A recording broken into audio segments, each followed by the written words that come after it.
I was at the beach with my grandkids when I got a strange text that said, "Leave right now and be quiet. Don't say anything to the kids." A chill ran down my spine, but I did what it said. What I discovered was their terrifying plan, and the cops were already on their way. I'm glad you're here. If you're watching this video, hit that like button, subscribe to the channel, and tell me in the comments where you're listening to my revenge story from. I want to know how far it's reached. The golden sun was shining like it was pouring honey over Clearwater Beach, covering the water in a blanket of sparkling light. I walked slowly on the fine sand, holding the hands of Matthew and Valerie, my two little grandkids. Every step they took kicked up sand, and their bright laughter echoed as I showed them how to pack the sand down to build a solid castle. A little ways off, Claire, my daughter, was sitting peacefully in a folding chair under a big beach umbrella. She was putting on more sunscreen while holding her phone on a video call with Kevin, her husband. Claire's voice sounded cheerful, louder than the sound of the waves. "Look, the kids are building a beautiful sand castle." She moved the phone to show Matthew and Valerie focused on their game. In the background, I heard Kevin's laugh through the screen, his gentle voice warning, "Remember to put sunscreen on the kids." Claire nodded, smiling brightly. Seeing my daughter so happy made me smile without even thinking about it. Claire was always my pride and joy, a young, dedicated mother, a wife who loves her husband. Kevin, my son-in-law, was just as thoughtful. He was the one who organized this trip, from the VIP coach to the luxury villa. But in the end, he couldn't come because he got sick suddenly. I got up, brushed the sand off my hands, and walked toward the nearby public shower to wash them. The sand was stuck to me, and I had to scrub for a bit, thinking I should bring more wet wipes from the villa. Just then, the phone in my pocket vibrated with a short, sharp buzz. I took it out, thinking it was a message from a relative. But no, the screen showed an unknown number with no name saved. The message was just one line: "Leave quietly. Don't say anything to the kids." My heart leaped as if someone had squeezed it. That sentence was cold, sharp as a razor, with no explanation or clue who sent it. I stood frozen, clutching the phone in my hand, my eyes scanning the beach. Families were still enjoying the ocean, kids were chasing the waves, music from the bar was playing cheerfully. Everything seemed normal, as if nothing had happened. But inside my chest, a sense of unease began to creep in, as cold as the seawater soaking through my clothes. Who sent that message? Why me and the kids? Did it mean Matthew and Valerie? Or was it referring to something else? I tried to take a deep breath, telling myself it was probably just a harmless prank. But deep down, I knew it wasn't. At 65 years old, I'd lived long enough to know that my intuition is almost never wrong. I looked at Claire, still laughing on the phone, then at my two grandkids focused on their castle. Everything was still calm, but that message was like a small crack breaking the happy scene before my eyes. Just then, Matthew ran up to me, pulling gently on my hand. "Grandma, buy me an ice cream. I want chocolate." His voice was pure, but I jumped, almost dropping my phone. I quickly put it in my pocket and forced a smile. "Okay, let's go get one." I took Matthew's hand and led Valerie over to the nearby ice cream stand. With every step, I couldn't stop looking back, my eyes scanning every unfamiliar face on the beach. Was someone following me? Or was it just my imagination? The line at the ice cream stand was pretty long enough for me to have time to take out my phone and look again. The sentence was still there, alone, with no new information. "Leave quietly. Don't say anything to the kids." I repeated it in my head, trying to analyze every word. But the more I thought, the more tangled my thoughts became. Who could have sent that message? And why did it have to be quietly? If there was real danger, why not just call the police right away? The questions piled up, but there were no answers. As I was thinking, my gaze landed on a small drink stand at the edge of the beach. A young man with a baseball cap, pulled down over his eyebrows, and sunglasses was sitting there, a coffee in his hand. But he didn't seem to take his eyes off us. He pretended to look at the sea, but I was sure I saw him glance my way several times. My heart started beating faster. Was he the one who sent the message, or just a random passerby? I tried to stay calm, but my hands were starting to shake.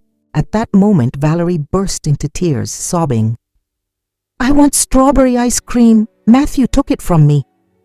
My granddaughter's crying snapped me out of my thoughts, but it also made my head spin even more. I quickly knelt down to comfort her. There.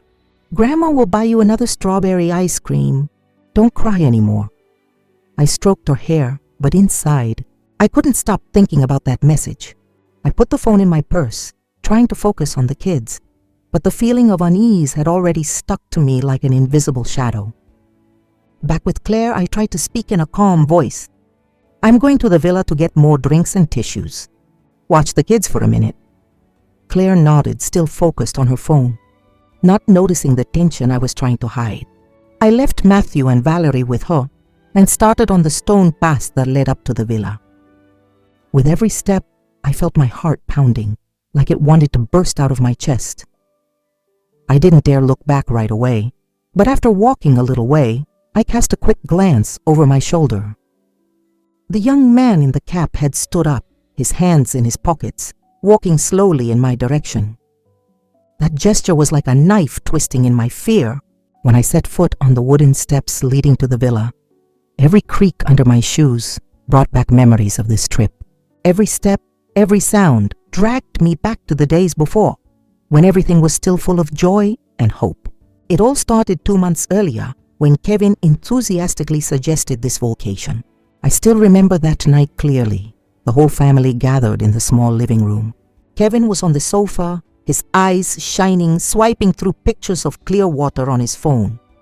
"Mom, Claire, kids, we need an unforgettable vacation," he said in an excited voice. Clearwater is like paradise with blue water, white sand, and I've already found a perfect villa with a private pool. Claire, my daughter, beamed, hugging her husband's arm while I just smiled, thinking how considerate my son-in-law was. Matthew and Valerie were shouting with joy, wanting to go swimming and build sandcastles. Seeing my daughter's family so happy filled my heart, as if all the worries of daily life had vanished. Kevin took care of everything, from the VIP coach tickets with sleeper seats from Atlanta to Clearwater, to booking this luxurious villa for 5 days. He sent pictures of the villa to the family group chat, showing off the modern amenities, a spacious living room, fully equipped kitchen, and a pool with an ocean view. I still remember Claire marveling, "You're incredible, Kevin. Mom, do you see how thoughtful my husband is?" I nodded, feeling proud of my son-in-law. Kevin was always a family man, always looking out for Claire and the kids. Just one day before we were supposed to leave, everything changed suddenly. Kevin told Claire, his voice weak over the speakerphone, "I have a high fever. I don't think I can go right away. You take Mom and the kids first. I'll rest for a few days and catch up with you later." Claire got nervous, worried about her husband, and at the same time rushing with the preparations. I watched her run back and forth, checking every suitcase, muttering nonstop, "Why right now? His fever is so high, what if something happens?" I took Claire's hand and calmed her down. "Don't worry, Kevin is strong. He'll be fine after a few days of rest. I'll help you take care of the kids." Claire nodded, though her eyes still reflected her anxiety. The morning we left, I still remember Kevin clearly. Even though he said he was tired, he made the effort to carry every suitcase to the car. He was wearing a light t-shirt, his forehead beaded with sweat, but he still smiled. "Claire, did you double-check everything? Don't forget anything." Then he bent down to hug Matthew and Valerie tightly. "Be good. Listen to Grandma and Mom. I'll be there to play with you soon." Valerie clung to her dad's neck, while Matthew held his hand and said excitedly, "Dad, get better soon so you can go to the beach with me." Kevin smiled, patting their heads, and then turned to me. He looked at me tenderly, though with something hard to describe in his eyes. "Mom, I'm entrusting Claire and the kids to you. You take care of your health too." I nodded and put a hand on his shoulder. "Don't you worry, I'll take care of everyone." The bus ride from Atlanta to Clearwater took over 10 hours. Claire sat next to me, busy answering work messages and checking her phone from time to time to text Kevin.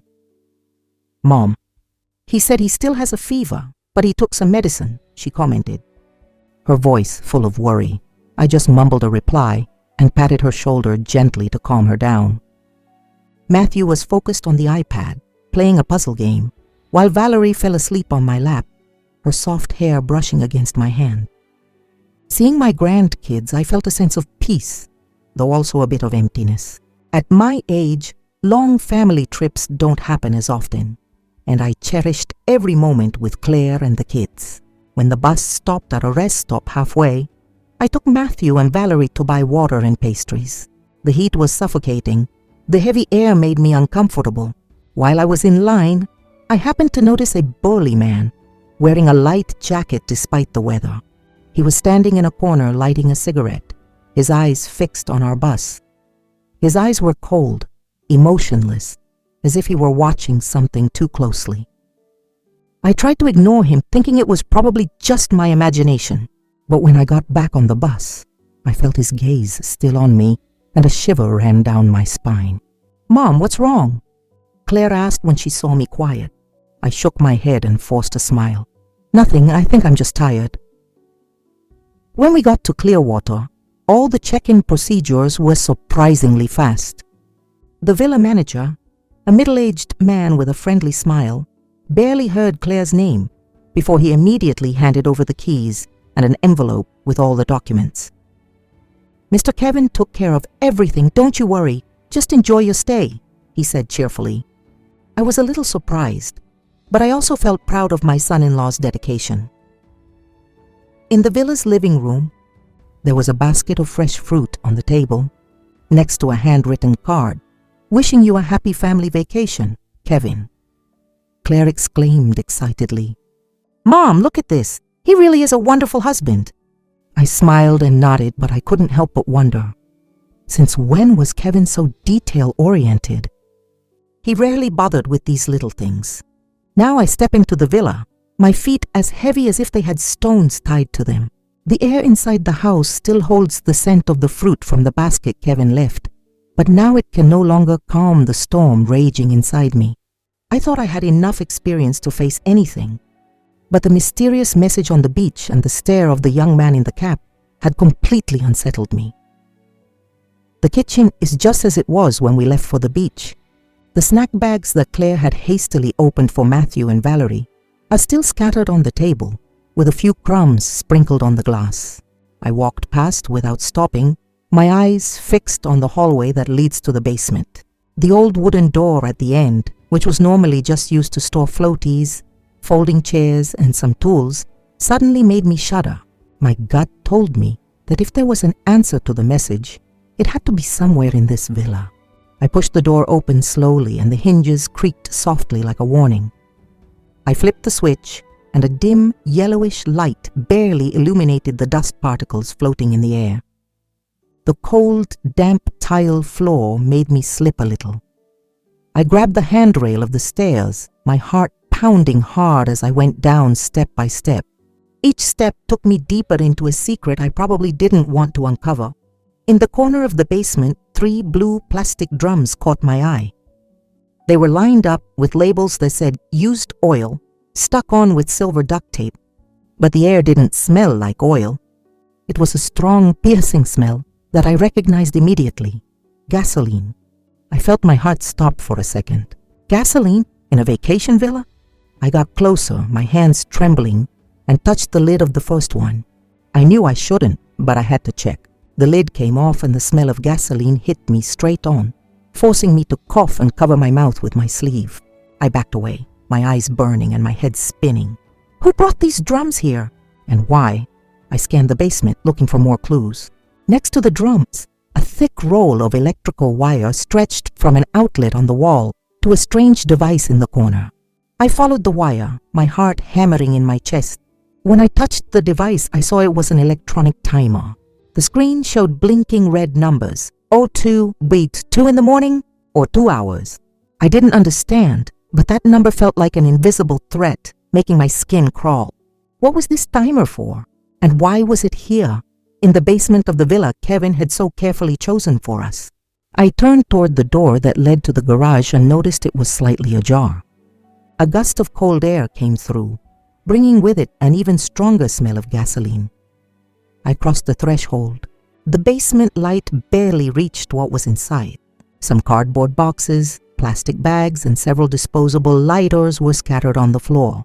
I bent down and picked one up, my hand shaking so much I almost dropped it. Nearby, in a small metal box, I found an untouched box of matches and some electrical devices that looked like detonators. Each object was like a piece of a terrifying puzzle, and I knew I was facing a sinister plan that I couldn't yet fully understand. Just then I heard footsteps coming down from upstairs, along with Claire's voice calling, "Mom, where are you?" I jumped, nearly dropping the lighter. My heart was racing as if I'd been caught doing something forbidden. I quickly closed the lid of the gas can, dragged an old stepladder to cover the basement door, and walked out into the hallway, pretending I was coming from inside the house. Claire appeared at the end of the hall, carrying Valerie in her arms while Matthew ran behind her. "What are you doing in here, Mom?" Claire asked, a hint of surprise in her eyes. I forced a smile and in a shaky voice replied, "Oh, I forgot my wallet in the bedroom. I was just going to get it." Valerie, hugging her doll, excitedly insisted, "Mommy, let's go to the beach. I want to make another castle." Claire smiled, gently pinching the little girl's cheek. "Okay, first let me get you changed." When mother and daughter disappeared toward the door, I crept back to the basement, my heart still pounding hard. I looked at the timer again. 02:01. That red number burned in my mind as if it were branded there. I didn't know what it meant, but my gut told me our time was running out. I took out my phone, my hands shaking so much I had to grip it tightly to press the camera button. I photographed the gas cans, the roll of electrical wire, the timer, and then hid everything in a secret album. I didn't dare delete them, but I couldn't leave them in a visible place either. Each photo was evidence, but also an unbearable weight on my shoulders. I went back to the beach and told Claire, "Honey, I'm going to run out for a minute to buy more snacks for everyone," I said, trying to sound as natural as possible. Claire looked up and smiled. "Mom, hurry back. The kids are already asking for more cookies." I nodded, faking a smile, though inside all I wanted to do was run away from that place immediately. I left the villa and followed the stone path down towards the small market near the beach. The afternoon breeze was cool, carrying the salty smell of the sea, but it couldn't put out the fire of anxiety burning in my chest. As I rounded a curve, I noticed the old red truck, parked in the same spot where I'd seen it that morning. It was parked under the shade of a tree, too perfect to be a coincidence. Inside, a burly man with his shirt untucked was holding a newspaper pretending to read, but when I slowed my pace, deliberately stretching out my walk, I clearly saw the glint of his eyes in the rearview mirror, fixed on me. He didn't move, but his gaze was cold, like a predator watching its prey. My heart beat faster, but I forced myself to stay calm and keep walking as if nothing was wrong. I went into the nearby 7-Eleven, pretending I was just there to shop. Inside, the fluorescent lights shone brightly. The smell of freshly baked bread hung in the air, but I couldn't pay attention to anything. I randomly grabbed a few bottles of soda, a bag of cookies, and a box of candy for Matthew and Valerie, but my eyes never left the front window. Just as I suspected when I left the store, the red truck started up silently. The engine was quiet, but loud enough for me to understand it was following me. It wasn't going fast, keeping a calculated distance, as if it wanted me to know it was there without raising suspicion. I gripped the shopping bag tightly, trying to control my breathing, but inside me, the unease had already turned into a storm. To check if this guy was really following me or not, I quickly crossed the street and went into a small fruit stand on the other side. The owner, a middle-aged woman with a friendly smile, greeted me. "Hello, Mom. Would you like to buy some mangoes? I picked them this morning. They're super sweet." I nodded, pretending to ask the price. "How much for a pound of mangoes?" While she answered, I glanced through the glass door. The red truck had stopped not far away, right under a street light. The man took out his phone, said something very short, and hung up. He wasn't looking directly at me, but I knew he was watching my every move. Every action of his was like a knife deepening my fear. Who is this man? What does he want from my family? I bought a bag of mangoes, thanked the woman, and left, deliberately walking slower to observe. The truck didn't move right away, but I felt the guy's eyes glued to my back. I returned to the villa with a heavy heart, but I forced myself to keep a calm face as I entered the house. Claire was sitting with the kids at the table, helping Valerie wipe the sand off her hands. "Mom, you took so long," she teased affectionately, then turned to Matthew. "Look, Grandma bought you the cookies you like." Matthew shouted with joy, ran to grab the bag, and Valerie jumped up and down, asking for candy. I smiled at them, but it was a forced smile, as if I had to use all my strength to hide the storm inside me. During dinner, Claire happily mentioned that Kevin had just texted her. "He says his fever is down, but he's still a little tired," she said, in a carefree tone, her eyes shining when she mentioned her husband. I nodded, but inside a hard-to-explain feeling washed over me. I probed, "Did Kevin say when he's coming, honey?" Claire shook her head. "Not yet, Mom. I guess he needs to rest a few more days, but he told us to have fun, that he'll be here soon." I mumbled an "uh-huh," forcing a smile, but in my mind, the images of the gas cans and the timer in the basement were crystal clear. Kevin is thoughtful, but isn't he a little too thoughtful? And that man in the red truck, could he have something to do with him? After dinner, when Claire took the kids upstairs to bed, I was left alone on the balcony. The sea wind blew strongly, carrying the murmur of the waves and the chirping of insects.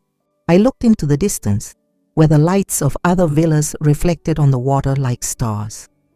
But that scenery couldn't calm the fire of anxiety burning in my chest. I felt like a trapped animal, not knowing where the hunter was, but sure that he was very close. Suddenly, my phone vibrated, cutting through my thoughts. It was the same unknown number from the afternoon. A new message appeared on the screen. "Get out of there right now, your family is in danger. I've already called the police, they're on their way." My hand trembled and I almost dropped the phone. I read and reread the sentence, each word like a hammer blow to my heart. "Your family is in danger." The warning was clearer but also more terrifying. Who was sending this message? And how did they know my family was here? I looked down at the street, where the red truck was still motionless under the yellow light of the lamppost. The man inside wasn't moving, but I knew he was still watching. I stood up, gripping the balcony railing tightly, trying to piece together the loose fragments in my head. The gas cans, the timer, the man following me, and now this message. It all pointed to the same thing. There was a plan in motion against us. But why? And who was behind it? Kevin? No, I don't want to believe it. He's Claire's husband, Matthew, and Valerie's father. But the evidence before my eyes, his unusual attentiveness, the too perfect villa, and the fact that he didn't come with us wouldn't let me push the suspicion away. The sea kept murmuring, but in my mind, only one question echoed. Who is setting a trap for us? Who is sending these messages, and why are they warning me in secret? I went back into the living room.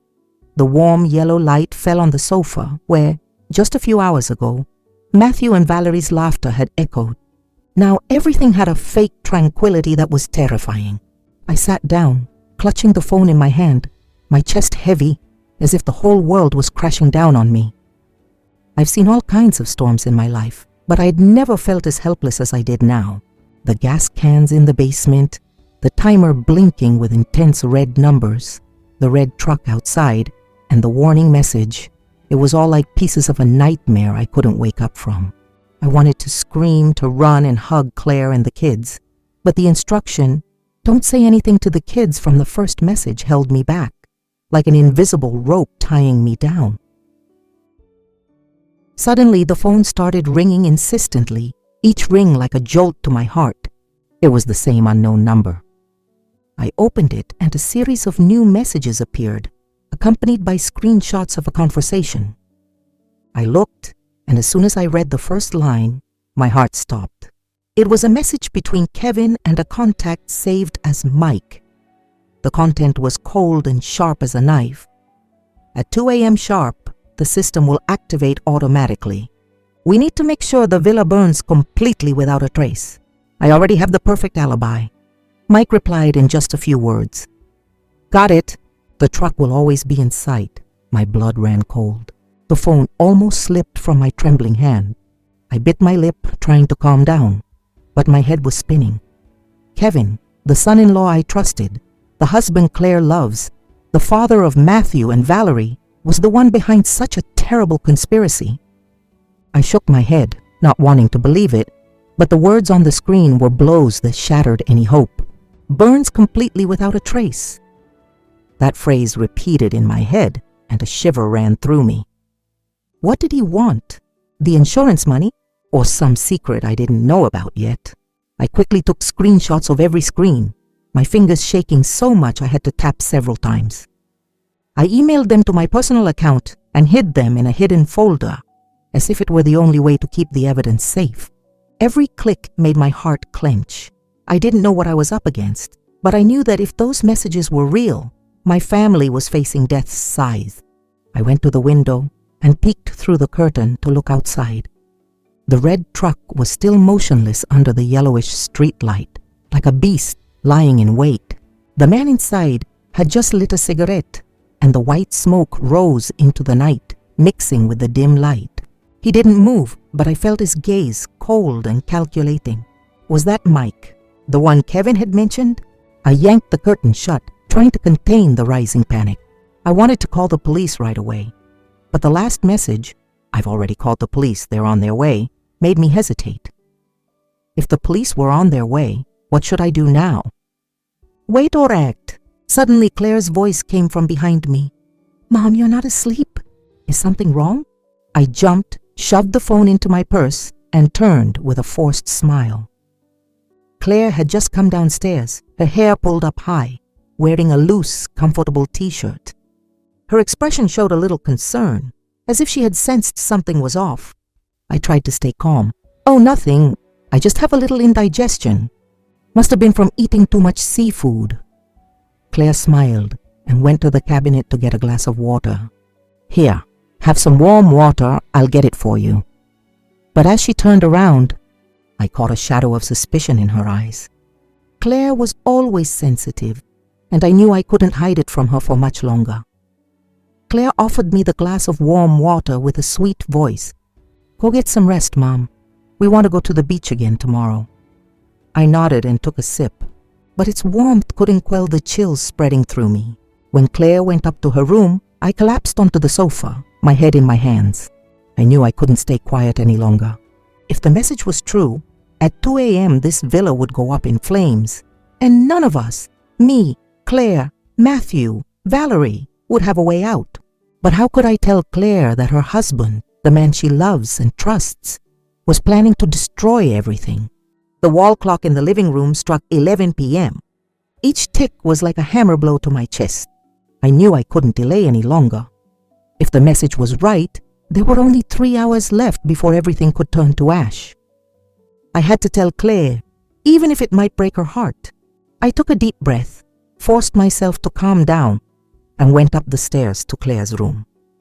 The dim yellow light from the hallway brushed against the wooden walls, casting long shadows that seemed to whisper something unsettling. I knocked gently on the door. The sound was sharp in the quiet. Claire, can I come in? I called, trying to sound calm. From inside, Claire's voice answered, a little sleepy but still sweet. Come in, Mom. I'm not asleep. I pushed the door open and saw her picking up Matthew and Valerie's toys from the floor.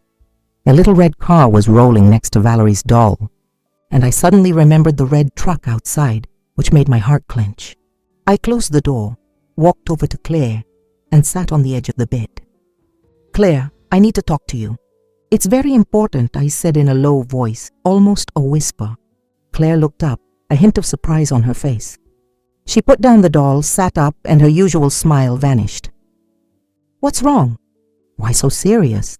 She asked with clear concern. Seeing my daughter's clear eyes, I felt a sharp pain in my chest. Claire always trusted Kevin, was always proud of her attentive husband. How could I tell her that this same man was plotting to destroy their entire family? I took another breath, gathered all my courage, and took out my phone. Claire, listen to me.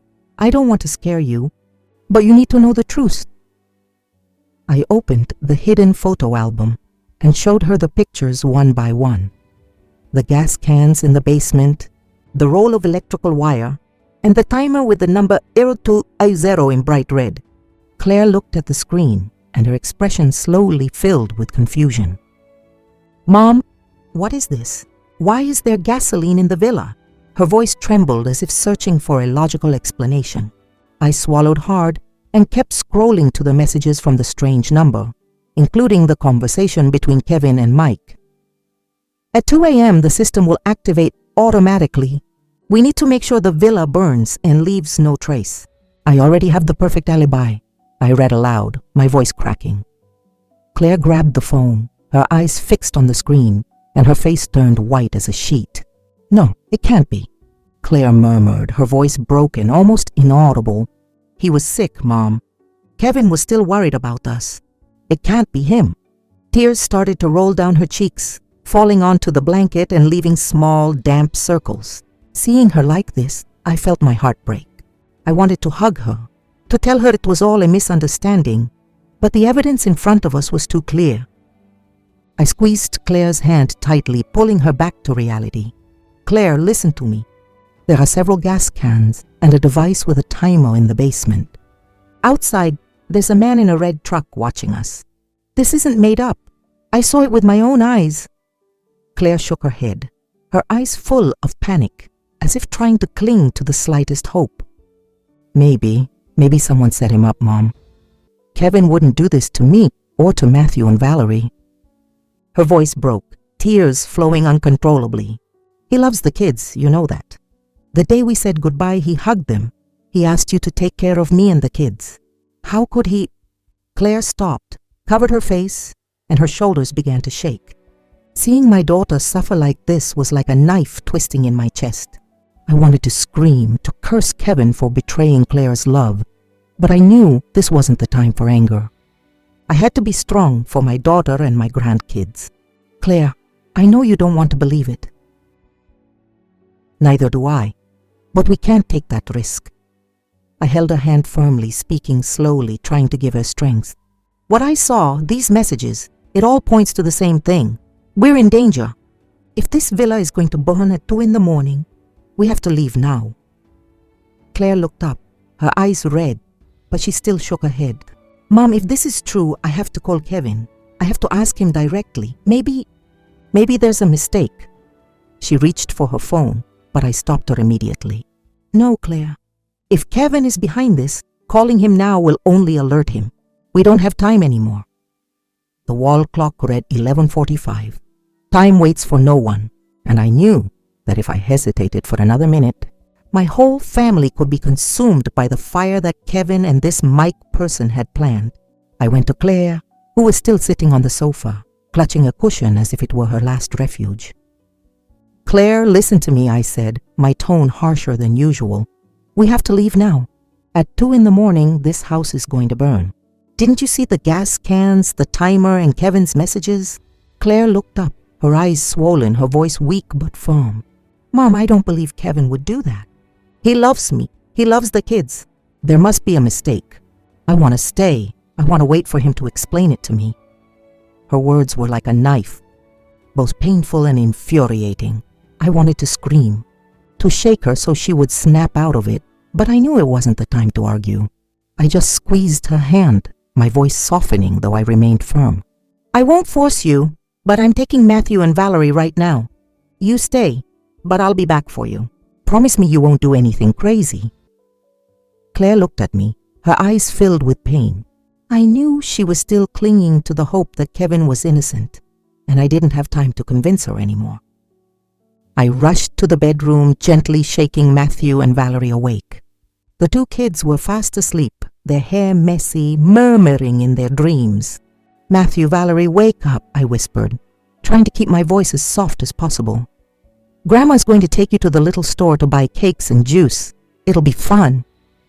Valerie opened her eyes, still sleepy, but immediately exclaimed, "Cakes, Grandma? I want strawberry candy." Matthew sat up, rubbed his eyes, excited. "I want chocolate cookies." Seeing the 2 kids so innocent, my heart ached. They had no idea I was trying to save them from a deadly trap. I put on a light coat, tied their shoes, and took their hands to go downstairs. Claire was at the door, a conflicted look on her face, as if she wanted to come, but her feet wouldn't move. I turned around, took her hand one last time. I'm taking the kids somewhere safe first. You stay here, I'll be back for you, okay? Claire nodded, but I saw her lips tremble, as if trying to hold back tears. I hugged her tightly and then left with Matthew and Valerie, my heart as heavy as lead.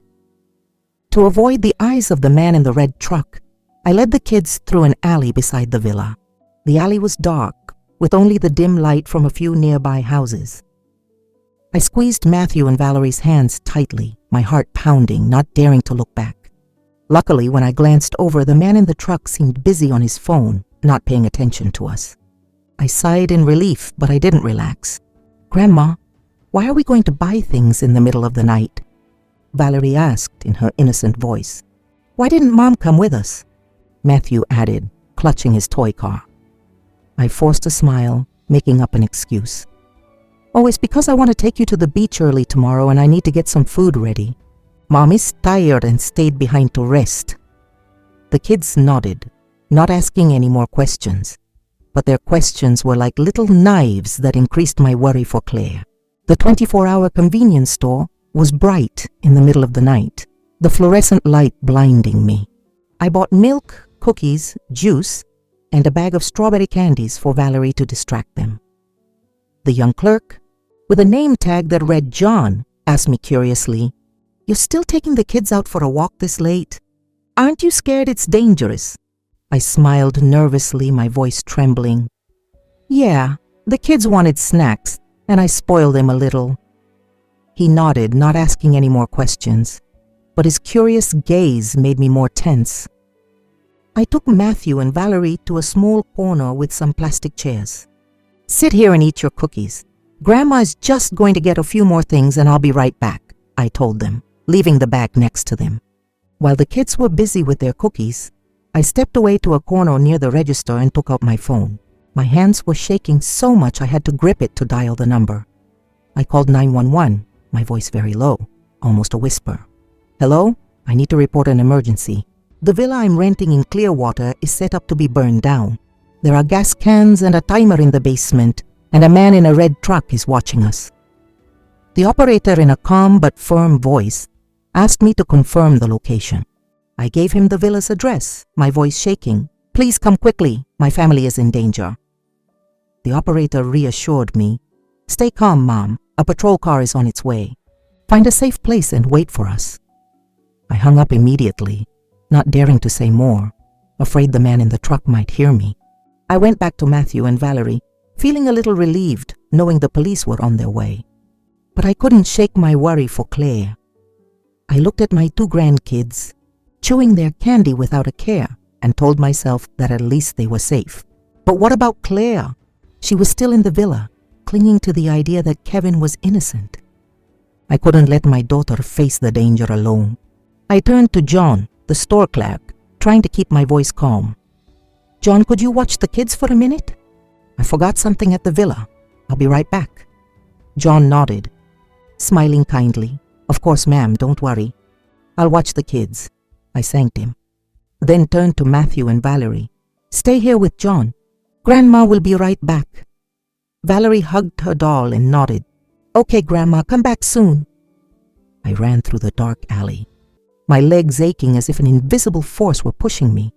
I was breathing in short gasps, my heart beating so hard it felt like it was going to explode. I had only one thought. Get Claire out of that villa before it was too late. But when I was still a few hundred feet away, a sharp smell of gasoline and burning plastic hit me full in the nose and stopped me in my tracks. I felt my heart drop, and icy fear running down my spine. I looked up and saw, right in front of me, a red flame bursting from the villa's second-floor window. In an instant, the fire spread, devouring the whole house with cracks and pops like a roaring, hungry monster. Claire! I screamed, unable to hold it back, my voice breaking in the night wind. I ran toward the villa, ignoring the searing heat coming from the distance. Every step was like entering a nightmare. where I could only think of my daughter trapped in that deadly house. I didn't know if the fire had started by accident or if someone had set it off early. All I knew was that I couldn't lose Claire. No, never. Black smoke billowed from the front door, so thick I could barely see the way. I pushed the door and went in, the heat hitting my face, burning me as if I'd been thrown into a fire. My eyes stung, tears streaming uncontrollably, but I kept screaming, "Claire! Where are you? Answer, Mom!" Amidst the cracking of burning furniture, I heard a loud cough from the living room. I ran toward it, nearly tripping on the red-hot wooden floor. Claire was trying to crawl, her clothes soaked with smoke, her hair tangled, her face pale from lack of oxygen. She whispered, her eyes filled with panic. I knelt, grabbed her hand, and pulled her up. "Honey, get up. Mom will get you out of here," I told her, my voice shaky but firm. Claire was weak, leaning on me, but we only made it a few steps before we realized the back exit was blocked by fire. The curtains were burning and falling into ash. Pieces of wood from the ceiling started to fall, each thud like a warning that our time was running out. The fire was spreading fast, surrounding us like a merciless, ferocious beast. I coughed hard, trying to drag Claire toward the window, but the heat had shattered the glass, the fragments falling and cutting my hands. Claire collapsed, too weak to go on. "Mom, I can't go on," she whispered, her eyes closing. I panicked, hugged her, and pulled with all my strength. "Claire, you have to hold on. Mom won't leave you here." I beat on the window frame, but it was useless. The glass was already gone, and the heat outside was even more terrifying. I felt despair, as if the whole world were collapsing around me. I had promised to protect her, but now all I could do was hold her tight, praying for a miracle. Just then, the sirens of fire trucks and police cars blared through the air, tearing through the night. A voice over a loudspeaker came through, loud but reassuring. "Is anyone in there? Stay calm. We're coming to rescue you." I heard hurried footsteps, the sound of high-pressure water. Several firefighters in protective gear burst through the thick smoke. One quickly placed an oxygen mask on me. The fresh air made me snap back to reality. Another lifted Claire into his arms and shouted, "Out now, follow me!" I stumbled behind him, clinging tightly to the firefighter's arm, as if it were the last thing keeping me alive. When we reached the soaked lawn outside, I collapsed, gasping for breath, my body shaking uncontrollably. The night air was cool, but I still felt a searing heat, as if the flames were still burning inside me. Tourists from the nearby villas had gathered, murmuring among themselves, their faces a mix of fear and curiosity. I didn't care. I was only looking for Claire, who was being placed on a stretcher while a paramedic put an oxygen mask on her. Claire was still conscious, her tear-filled eyes looking at me, and in a choked voice she said, "Mom, I should have believed you. Forgive me." Her words were like a knife, painful but also a relief. Claire was alive, and that was all that mattered. Suddenly I heard rushed footsteps and Valerie's crying voice, "Grandma!" I turned and saw the two kids being led from a patrol car by a female police officer. Valerie ran to me, clung to me tightly, and sobbed, "Grandma, I was so scared. Our house burned all the way down." Matthew stood beside her, his eyes red, still holding his toy car. I hugged them both with all my strength, tears flowing uncontrollably. "Grandma's here, it's okay. You're safe now," I whispered, my voice choked. Looking at them, I felt my strength return, even though the pain was tearing me apart inside. Just a few hours ago, that villa was filled with their laughter. Now, nothing was left but ashes. A tall police officer approached me. He introduced himself as Lieutenant Miller, his voice calm but firm.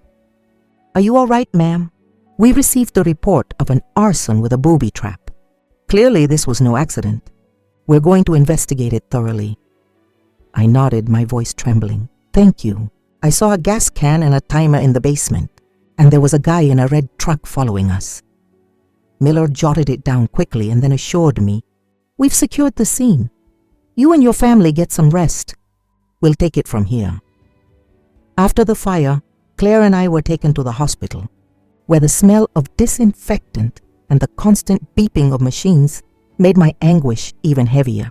I was used to physical pain, but this time the blow was to my soul, the betrayal of Kevin, the son-in-law I had loved like a son, and the image of Claire on the verge of death in the flames were wounds that could never close. I stayed by her bed, holding her hand, my eyes never leaving her pale face. Claire was weak, but luckily she had only suffered from smoke inhalation, with no serious injuries. Matthew and Valerie were being looked after by female officers in a safe room at the police station, and I could only pray that those children wouldn't be scarred by what they had been through. The next morning, as the first rays of sun filtered through the hospital window, Officer Miller entered the room, looking serious but also reassuring. He sat in the plastic chair next to the bed and spoke in a grave voice. "Mrs. Rose, I have an update on the case." I squeezed Claire's hand tightly, my heart pounding in my chest, bracing myself for what I was about to hear. Miller said that Kevin had been arrested at his apartment in Atlanta that same night. When we went in, he was still in his pajamas, faking a fever and playing completely innocent, Miller said, his gaze sharp. But when we searched, we found a suitcase full of cash, dozens of receipts for lost football bets, and a second phone. On it were messages that matched the evidence you gave us. Hearing that, I felt something tighten in my chest. It turned out that everything Kevin had done, from the vacation, the luxury villa, to his thoughtful gestures, was part of a cruel plan. I looked at Claire, who was biting her lip, her eyes glassy. He really did that," Claire whispered, her voice broken as if she still didn't want to accept the truth. I squeezed her hand harder, holding back my own tears. "It's okay, honey, I'm here," I told her. Though inside I was boiling with rage and pain, Kevin had not only betrayed Claire, but he had also endangered the lives of Matthew and Valerie, two innocent children. Miller continued. "We also caught Mike, the one driving the red truck. We got him as he was trying to flee Clearwater. Faced with irrefutable evidence, Mike confessed everything. Kevin hired him to set off the explosion in the villa and make it look like an electrical short." I nodded, but my mind was numb. It all fit with what I had seen: the gas cans, the timer, and the cold stare of that man in the truck. But the big question still haunted me. Why did Kevin do it? What drove him to be willing to destroy his entire family? Then Miller lowered his voice, as if about to reveal something important. "There's one other person involved in this, and we think you should meet her." I frowned, full of doubt. Miller took me and Claire, who had been cleared to get out of bed, to a small room at the police station, where Matthew and Valerie were playing with a female officer. There, a young woman of about 25 was sitting, her eyes red, her trembling hands holding a cell phone. She stood up when she saw us and spoke shyly. "I'm Jessica. I was the one who sent you the warning message." I looked at her, and a whirlwind of emotions washed over me.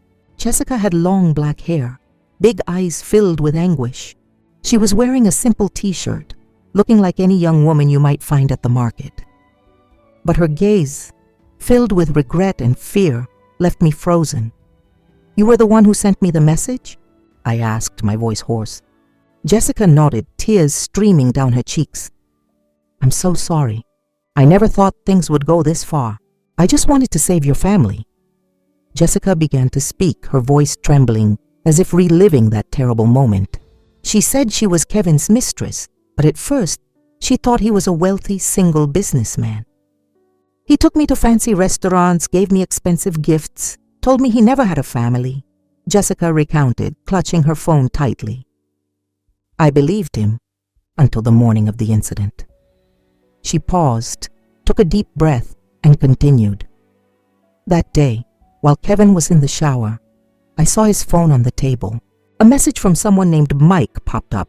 Out of curiosity, I opened it and—" Her voice broke, her eyes filled with tears. I read these words. "Tomorrow night the villa will burn. No one will get out alive. We split the insurance money, 40% for you, 60% for me." I was frozen. I couldn't believe what I was seeing. Claire, standing next to me, covered her face as her shoulders shook. I took her hand, trying to stay calm even though I was burning with rage inside. Jessica continued. "I was so shocked I couldn't say anything. I quickly took a screenshot as proof and looked for your number in Kevin's contacts. I sent you a message to warn you immediately, but I didn't dare explain much because he could have come back at any moment. She said that when Kevin came out of the bathroom, she had to pretend nothing was wrong, even though she was terrified inside. That night, after Kevin left, I worked up the courage to send more proof and call the police. I never thought I was about to become an accomplice to a murderer. Jessica sobbed, her voice choked. I just wanted to save your family. I looked at her with a whirlwind of emotions. Part of me hated Kevin, the man who had deceived both Claire and this young woman. But I also felt sympathy for Jessica. She was a victim too, caught in Kevin's web of lies without knowing it. You did the right thing, I told her, my voice hoarse. If it weren't for you, we might not be here right now. Jessica lowered her head, letting her tears fall to the floor. Claire beside me silently wiped her tears, not saying a word. I knew she was hurting, not just from Kevin's betrayal, but also from the cruel truth that the man she loved was willing to sacrifice his family for money. A few months after the devastating fire, I found myself sitting in a crowded courtroom, my heart as heavy as a stone. At 65, I had seen many things, but the trial against Kevin and Michael was the first time I felt that justice was beginning to be served, even if it brought with it an unforgettable pain. Claire was beside me, her cold hand gripping mine, her gaze firm, but marked by deep wounds. Matthew and Valerie stayed at a close friend's house, and I was silently grateful that the children didn't have to see their father face his crimes. The murmur in the courtroom died down when the judge banged his gavel, and the trial officially began. The prosecutor, a middle-aged man with a calm but sharp voice, presented the irrefutable evidence one by one. He projected the screenshots of the messages from Jessica's phone onto a large screen, each cold line between Kevin and Mike appearing clearly. At 2 a.m. sharp, the system will activate automatically. Make sure the villa is reduced to ashes without a trace. I felt Claire squeeze my hand even tighter, her breathing becoming shallow. The prosecutor then showed the photos of the gas cans and the timer I had taken in the basement, along with Mike's detailed statement, who ended up confessing everything under the pressure of the evidence. Finally, he revealed the history of Kevin's accumulated debts, the lost sports betting slips, the loan shark debts he had hidden from Claire for years.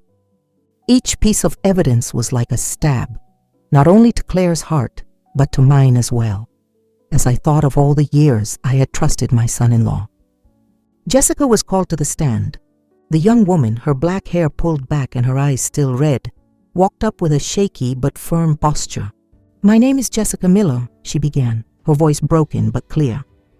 "I was deceived by Kevin. He told me he was a single businessman, that he loved me. I believed him, until I saw those horrible messages." She recounted the moment she discovered Kevin's plan, when she happened to read the messages with Mike on his phone. "I was so shocked I couldn't speak. I could only think about saving Mrs. Rose's family, even though I didn't know who they were." Jessica turned to me, her eyes full of regret. "I took screenshots and texted you to warn you as soon as I could. I couldn't let that happen." The courtroom fell silent, with only the murmurs of the audience. I looked at Jessica with both gratitude and sadness. She, though trapped by Kevin's lies, became the one who saved my family. Kevin, sitting at the defendant's table, kept shouting in his defense. "It's all a lie!" he yelled, his voice cracking with panic. "Mrs. Rose hated me from the beginning. She made all this up to destroy my family." He pointed at me, his eyes full of resentment, but I just watched him in silence, unfazed. His words no longer held any weight when the recording of Mike's confession was played, echoing through the room. In it, Mike confessed that Kevin had paid him to set off the explosion in the villa, that the plan was calculated to look like an electrical short to cover up the intention of collecting the insurance money.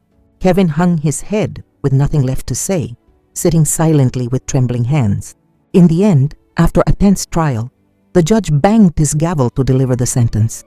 Kevin and Mike were convicted of attempted murder and premeditated arson, receiving the highest penalty under the law. The sound of the gavel marked the end of the months of pain my family had endured. Claire didn't cry. She remained still, her gaze empty, but without the trembling from before. I knew she was trying to be strong even though her heart was shattered. I took her hand and whispered, "It's all over, honey. We're going to start over." Claire nodded, her lips pressed tight, but in her eyes I saw a new glimmer. It wasn't the naive hope of before, but the determination to move on. Immediately after the trial, Claire filed for divorce. She didn't need advice. She didn't hesitate when signing the papers, determined to get full custody of Matthew and Valerie. "I don't want the kids to grow up under the shadow of a father like that," she told me, her voice firm, very different from the fragile young woman from months ago. Looking at her, I felt both pride and pain. Claire had matured through suffering, but I knew the wound in her heart would take a long time to heal. We moved into a smaller house on the outskirts of Atlanta, without the luxuries of the villa in Clearwater, but filled with warmth and peace. In the front yard, there was a small mango tree where Matthew and Valerie would play every afternoon. Little by little, the children's laughter returned. Pure and innocent, although sometimes I saw a flicker of sadness in their eyes when they remembered the days at the beach. They no longer asked about Kevin, as if they had accepted that their father was not a part of their lives. I don't know if that's the right thing, but I tried to fill that void with all my love. One day, Jessica came by unannounced. She brought a bag of pastries and a new doll for Valerie. "I made it myself. I hope you like it," Jessica said, smiling as she gave the gift to Valerie. The little girl squealed with joy and hugged her tightly. Matthew, always more reserved, also smiled when he received a box of chocolate cookies. Seeing that scene, I felt my heart lighten. Jessica was no longer the mistress in the shadows, but someone special to my family. "Thank you, Jessica," I told her with a sincere voice. "Without you, we wouldn't be here."